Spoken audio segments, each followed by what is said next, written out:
உலகெங்கும் வாழும் அன்பான தமிழ் உள்ளங்களுக்கு அநேக கோடி வணக்கங்கள். நல்ல நேரம் நிகழ்ச்சியூடாக நல்லதே நினைப்போம், நல்லதே நடக்கும், நலமாயிருப்போம். இன்றைய தினம் 16ஆம் தேதி 8ஆம் மாதம் 2026 ஞாயிற்றுக்கிழமை, பராபவ வருடம் ஆடி மாதம் 31ஆம் நாள், சதுர்த்தி திதி, உத்திர நட்சத்திரம், அமிர்த யோகம், நாக சதுர்த்தி விரதம் இருக்க வேண்டிய நாள். இன்றைய தினம் ராகு காலம் 4:30 மணி முதல் 6 மணி வரை. இன்றைய தினம் யமகண்டம் 12 மணி முதல் 1:30 மணி வரை. இன்றைய தினம் நல்ல நேரம் 9 மணி முதல் 10:30 மணி வரை. இன்றைய தினம் குளிகன் நேரம் 10:30 மணி முதல் 4 மணி வரை. இன்றைய தினம் பூரட்டாதி நட்சத்திரத்துக்கு சந்திராஷ்டம தினம். பூரட்டாதி நட்சத்திரத்துக்கு சந்திராஷ்டம தினம். சூலம் மேற்கு, பரிகாரம் வெள்ளம். என்ன நேர்களே, வாருங்கள் இனி இன்றைய தினத்திற்குண்டான ராசி பலன்களை பார்க்கலாம்.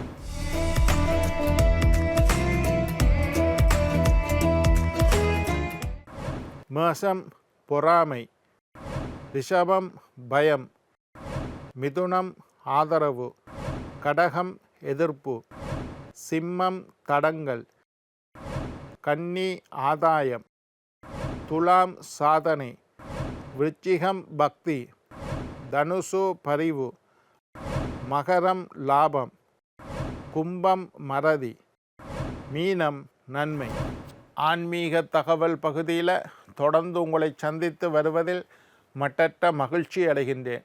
ஒவ்வொரு நாளும் ஒவ்வொரு புதிய அற்புதமான ஆன்மீக தகவல்களை உங்களோட பகிர்ந்து கொண்டு இருக்கிறோம். அந்த வகையில் இன்றைய தினமும் சில நல்ல விஷயங்களை உங்களோட பகிர்ந்து கொள்ளலாம் என்று காத்திருக்கிறேன். எங்களுடைய நிகழ்ச்சிக்கு நீங்கள் தரக்கூடிய ஆதரவு என்னை மகிழ்ச்சி அடைய செய்கின்றது. எங்களுடைய நிகழ்ச்சி சம்பந்தமாக ஆன்மீகம், வாஸ்து, ஜோதிடம் சம்பந்தமாக ஏதாவது சந்தேகங்கள், கேள்விகள் இருப்பின் சக்தி டிவி நல்ல நேரம் நிகழ்ச்சி தயாரிப்பாளர் கீழ்கண்ட முகவரிக்கு கடிதம் மூலம் என்னை தொடர்பு கொண்டால் தொடர்ந்து வரக்கூடிய நிகழ்ச்சிகளில் தகுந்த கேள்விகளுக்குண்டான பதில்களை தொகுத்து தர காத்திருக்கின்றேன்.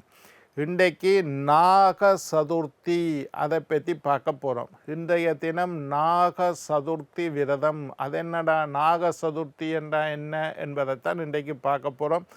16ஆம் தேதி 8ஆம் மாதம் 2026 ஞாயிற்றுக்கிழமை நாக சதுர்த்தி விரதம் இருக்க வேண்டிய நாள்.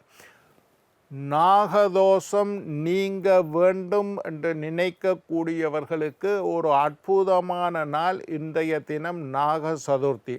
உங்களுடைய ஜாதகத்தை எடுத்து பாருங்கள்.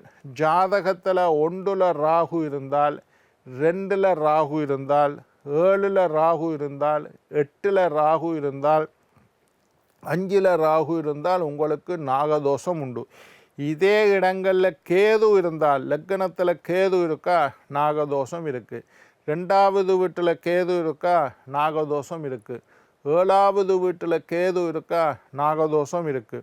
8வது வீட்டில் ராகுவோ கேது இருந்தால் நாகதோஷம். 5ல் ராகு கேது இருந்தால் நாகதோஷம், புத்திரதோஷம் ஏற்படுது என்று அர்த்தம். உங்களுடைய ஜாதகத்தில் உங்களுக்கு நாகதோஷம் இருந்தால் நீங்கள் ஜோசியர்கிட்ட போகிறீங்கள், ஐயாட்ட போகிறீங்கள், ஜாதகம் பார்க்க போகிறீங்கள்.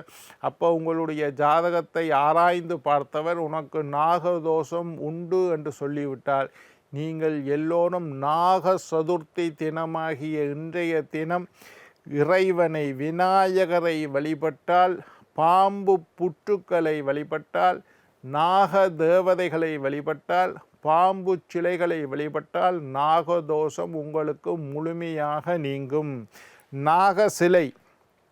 நாகசிலைன்னா தெரியும், பாம்பு சிலை ஒன்று இருக்கும். இப்படி 5 தலை நாகம், நடுவில் ஒரு சிவலிங்கம் ஒன்று இருக்கும். இது ஒரு விதமான விக்கிரகம். இன்னொரு சிலை இருக்கும், இப்படி இப்படி இப்படி இப்படி வந்திருக்கும். 2 பாம்பு பின்னி பிணைந்து சுருண்டு இப்படி இருக்கும். நடுவில் ஒரு சிவலிங்கம் இருக்கும். இது ஒரு வகையான சிலை. இன்னொன்று பாம்பு சயனத்தில் பெருமாள் படுத்திருப்பார். காளிங்க நர்த்தனன், பாம்புக்கு மேலே இறைவன். இந்த மாதிரி பாம்பு சிலைகளுக்கு இன்றைய தினம் அபிஷேகம் செய்தால், பூஜை செய்தால் மிகப்பெரிய வரப்பிரசாதம். இல்லாட்டி சுருண்டு ஒரு 5 தலை நாகம் இருக்கும். அந்த மாதிரி பாம்பு சிலைகள். பாம்பு புற்று, கரையான் புற்றில் தான் பாம்பு இருக்கும். பாம்பு புற்றுன்னு நாங்கள் பேச்சு வழக்கில் செய்கிறது. இந்த பாம்பு புற்றுக்களுக்கு அபிஷேகம் செய்ய அற்புதமான நாள். நாகதோஷம் உள்ளவர்கள் இன்றைய தினத்தை தவற விடாதீர்கள். எங்கேயாவது கோயிலுக்கு போனால் மரத்தடியில் பாம்பு சிலைகளை வச்சிருப்பினோம், அந்த சிலைகளுக்கு நீங்களே பால் வாங்கி அபிஷேகம் செய்யலாம். கிராமங்களில் இருக்கக்கூடியவர்கள் பாம்பு புத்து ஆலயங்களில் கோயிலில் அல்லது உங்களுடைய இடங்களில் இருந்தால் அந்த பாம்பு ஒரு மரத்துக்கு கீழே பாம்பு புத்து எல்லாரும் கும்பிட்டு வருகிறோம். நாக சதுர்த்தி என்று சொல்லக்கூடிய இன்றைய தினம் பாம்பு புத்துக்கு பால் அபிஷேகம் செய்தால் உங்களுடைய நாகதோஷம் எல்லாம் நீங்கும். வழிபாடு செய்யுங்கள். பாம்பு புத்துக்கு பால் அபிஷேகம் செய்யலாம், மஞ்சள் போடலாம், வழிபாடு செய்யலாம், பொட்டு வைக்கலாம், சுற்றி பிரார்த்தனை செய்யலாம், வெத்தலை பழம் நைவேதனம் வைக்கலாம், ஊதுபத்தி கொளுத்தி வைக்கலாம், சூடம் கொளுத்தி வைக்கலாம். வழிபாடு செய்யுங்கள். குழந்தைகள் நலனுக்காகவும் குடும்ப பாதுகாப்புக்காகவும் பெண்கள் நாக சதுர்த்தி விரதம் இருப்பது மிகப்பெரிய சிறப்பு. பிள்ளைகள் நல்லா இருக்கும். இந்த கதையை நான் நாளைக்கு சொல்லித்தரேன். நாக சதுர்த்தி, கருட பஞ்சமி 2 நாள் இருக்குது. நாக சதுர்த்தி என்பது இன்றைக்கு, கருட பஞ்சமி என்பது நாளைக்கு. இந்த நாகங்கள் ஒரு பெண்ணினுடைய பிள்ளை, கருடன் ஒரு பெண், அக்கா தங்கச்சி, அக்காட பிள்ளைகள் தான் நாகங்கள், தங்கச்சியினுடைய பிள்ளை கருடன். இந்த ஒரு கதை ஒன்று இருக்குது, நான் அதை உங்களுக்கு சொல்லித்தரேன்.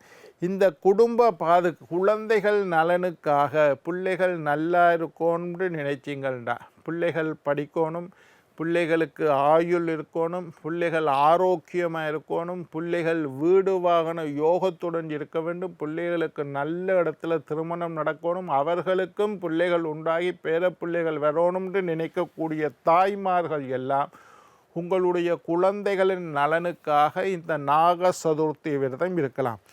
குடும்ப பாதுகாப்புக்காக எங்களுடைய குடும்பம் கட்டுக்கோப்பாக இருக்கணும், குடும்பத்தில் தவறான எந்த செயல்பாடும் நடந்து விடக்கூடாது, குடும்பம் மகிழ்ச்சியாக இருக்கணும் என்று நினைக்கக்கூடிய பெண்களும் இந்த நாக சதுர்த்தி விரதம் இருக்கலாம். நாக வடிவில் கோலம் இட்டு வழிபாடு செய்வது. இன்றைக்கு நாக சதுர்த்தி அன்றைக்கு என்ன செய்யணுமெண்டா, சாமி ரூமில் நான் நிறைய இடத்துல பார்த்துருக்கேன், சாமி ரூமில் ஒரு பெரிய தட்டம் ஒன்று வச்சிருப்பினோம், இல்லாட்டி ஒரு பலகை ஒன்று வச்சிருப்பினோம், அதுக்கு மேலே கோலம் போட்டு வழிபாடு செய்கிறது. பலகைக்கு மேலே கோலம், இல்லை வீட்டு வாசலில் கோலம். நாக சதுர்த்தி தினமாகிய இன்றைய தினம் நாக வடிவில் கோலம் போடுவது ரொம்ப சிறப்பு. சாமி ரூமில் ஒரு தட்டத்தில் கோலம் போடுறதா வளமை இருந்தால் இன்றைக்கு பாம்பு 5 தலை நாகம் அப்படியே படம் பிடிச்சிருக்கிற மாதிரி ஒரு கோலத்தை போடுங்கள். பாம்பு இல்லை, உங்களுக்கு தெரிஞ்ச விதத்தில் பாம்பு வடிவ, அந்த முயற்சி தான் முக்கியம். கோலம் வடிவாக இருக்கணும்ன்ற அவசியம் இல்லை. பாம்பு வடிவில் கோலத்தை போட்டு வழிபாடு செய்கிறது, வீட்டு வாசலில் கோலம் போடுறது. நாகதோஷம் உள்ளவர்கள் கண்டிப்பாக இந்த பாம்பு இப்போ வீட்டில் உங்களுக்கு பாம்பு சிலையை வீட்டில் வச்சிருக்கக்கூடாது என்று ஒரு ஐதீகம் இருக்குது. நாங்கள் வீட்டில் வைக்க வேண்டிய சாமி படங்களில் பாம்பு சிலை படங்களும் இருக்கக்கூடாது, நாக படங்களோ பாம்பு சிலைகளோ வீட்டில் வைக்கக்கூடாதுன்னு நாங்கள் சொல்கிறது ஒரு வளமை. அப்போ இன்றைக்கு நாங்கள் பாம்பு சிலையை எங்கேயா போடுறது, எங்களோட ஊரில் பாம்பு புத்து இல்லை, நாக சிலை இல்லை என்றால் பாம்பு வடிவில் ஒரு கோலத்தை போட்டு அதற்கு பூ வைத்து தூபதீபம் காட்டி இன்றைய தினம் நீங்கள் வீட்டிலேயே இந்த வழிபாடை செய்யலாம். பாம்பு இதில் கோலத்தை போட்டு வழிபாடு. நாகதோஷம் உள்ளவர்கள் கண்டிப்பாக இந்த வழிபாடை செய்யுங்கள். சாமி ரூமில் ஒரு பலகை வச்சுக்கொள்ளுங்க, கோலம் போடுறதுக்குன்னு ஒரு பெயிண்ட் அடித்து ஒரு பலகை, அந்த பலகையில் ஒவ்வொரு நாளும் இல்லை சாமி ரூமில் ஒரு பெரிய தட்டு மாதிரி சில்வர் தட்டாக இருந்தாலும் பரவாயில்லை, ஒரு தட்டத்தை வைங்க, அந்த தட்டத்தில் ஒவ்வொரு நாளும் கோலம் போடுற மாதிரி அப்படியும் செய்யலாம். நாகதோஷம் உள்ளவர்கள் ஒரு தட்டத்தை எடுத்து பாம்பு கோலம் போட்டு அதுக்கு தூபம் காட்டி தீபம் காட்டி பூ வைத்து வழிபாடு செய்தால் நாகதோஷம் நீங்கும். நாக சதுர்த்தி, கருட பஞ்சமி. இன்றைக்கு நாக சதுர்த்தி, நாளைக்கு கருட பஞ்சமி.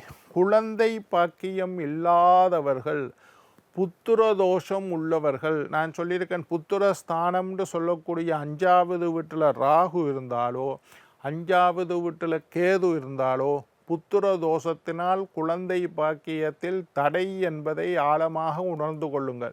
ஜாதகத்தில் லா என்று போட்ட லக்னத்தில் இருந்து வரிசையாக வளமாக எண்ணி வரைக்கும் 5ல் ராகு அல்லது கேது இருந்தால் நாகதோஷத்தினால புத்திர பாக்கியத்தில் தடை. இந்த மாதிரி இருக்கக்கூடியவர்கள் கண்டிப்பாக இந்த வழிபாடை செய்யுங்கள். இதை தவிர வேறு எந்த காரணத்திலாவது எனக்கு 5 வருஷமாக கல்யாணம் கட்டி பிள்ளை இல்லையா, நான் 2 தரம் ட்ரீட்மெண்ட் செஞ்சேன், 2 தரமும் ஃபெயிலியராக போச்சு, கரு தங்குது ஆனால் நிலைக்குது இல்லை, கரைஞ்சு போகுது, இந்த மாதிரி சொல்லக்கூடியவர்கள், மாதவிடாய் தொந்தரவு இருக்கக்கூடியவர்கள், வயிற்று பகுதிகள், பெண்கள், பெண்மை, பெண்ணியல் சம்பந்தமான நோயுள்ளவர்கள் இந்த நாக சதுர்த்தி விரதம் இருந்து வழிபாடு, நாகங்களை வழிபாடு செய்தால், அல்லது பிள்ளையாரை வேணும்னாலும் கும்பிட்டு கொள்ளலாம். சதுர்த்தி அன்றைக்கு பிள்ளையாருக்கு உண்டான நாள் விரதம் இருந்து வழிபாடு செய்தால் உங்களுக்கு குழந்தை பாக்கியம் கிடைக்கும். திருமண தடையுடையவர்கள், திருமணத்துக்கு பொண்ணு பார்க்குறேன் மாப்பிள்ளை ஆண்களும் செய்யலாம், ஆண்களுக்கும் திருமண தடை இருக்குது, பெண்களுக்கும் திருமணத்தை களத்திர தோஷம், 7ல் ராகு இருக்குது, 7ல் கேது இருக்குது, லக்னத்தில் ராகு இருந்தால் 7ல் கேது வருவார், லக்னத்தில் கேது இருந்தால் 7ல் ராகு, மாங்கல்ய ஸ்தானம் பொம்பளைகளோட ஜாதகத்தில் 8ல் ராகு கேது இருந்தால் மாங்கல்ய தோஷம், குடும்பஸ்தானம்ன்ற 2ல் ராகு கேது இருந்தால் 2ல் கேது இருந்தால் 8ல் ராகு இருப்பார், 2ல் ராகு இருந்தால் 8ல் கேது, 1 2 7 8 இந்த இடங்களில் ஜாதகங்களில் ராகு அல்லது கேது இருந்தால் உங்களுக்கு நாகதோஷம், களத்திர தோஷம், 8ல் இருந்தால் மாங்கல்ய தோஷம், 2ல் இருந்தால் குடும்ப தோஷம், இந்த மாதிரி தோஷம் உள்ளவர்களுக்கு திருமணத்தில் தடை ஏற்படும். இந்த திருமண தடை இருக்கக்கூடியவர்களும் நாக சதுர்த்தி விரதம் இருந்து வழிபாடு செய்து வந்தால் இந்த திருமண தடை நீங்கும். பெண்ணின் சகோதரர்கள் இறந்த கதையெல்லாம் நான் நாளைக்கு உங்களுக்கு சொல்லுறேன். என்ன நேர்களே, நாளை மற்றொரு நிகழ்ச்சியில் உங்களை சந்திக்கும் வரை உங்களிடம் விடைபெறுவது உங்கள் ஜோதிட சித்தர் டாக்டர் ராஜராஜ குருக்கள்.